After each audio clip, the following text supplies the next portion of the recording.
Na kami eh. Lahat naman ang natito-tito namin. Eh, 2,000 ba nakakuha ka?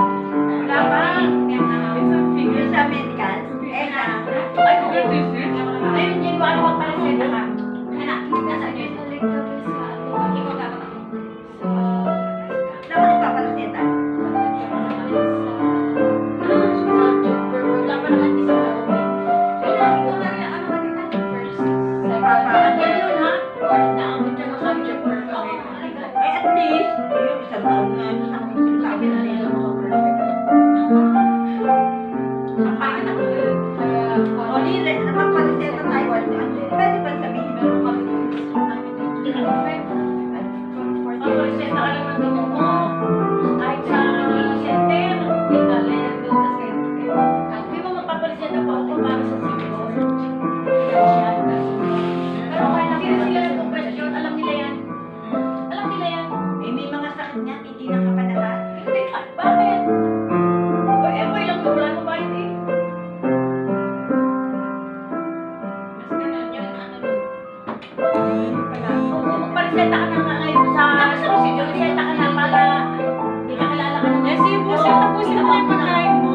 Baka naman hindi kumakain. At kanina pa yung kinakain. Ay, pakuharin din.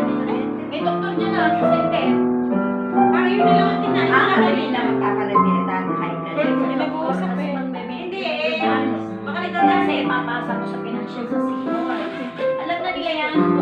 Nagbibigay na sila. Sasabihin ko. Eh, kasi pinakuha ko ba? Kumuha ka na parang kasi rin naman na magpipilit pa pa yun.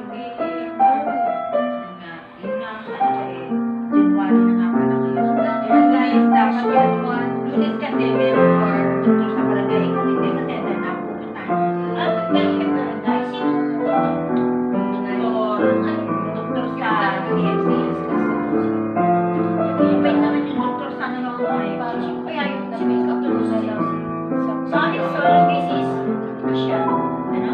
Doktor siya taga dito sa loob eh. Sa Jose o sa loob? Ayun nga kailangan maaga. Parang 30 lang isa sa Ha? 30 lang sa mga barangay hanggang Naman? na-ship nila. Talaga magsisweet ka na? Nakaya na nun? 30? 30 lang. Isang Ay, siya ka. nakapunin na ano. Kailangan ka. Ha? Ha? Ayun o, tubig. Ay, palakpak! Palakpak! Ulit! Palakpak! Ay! May- Ayaw palakpak!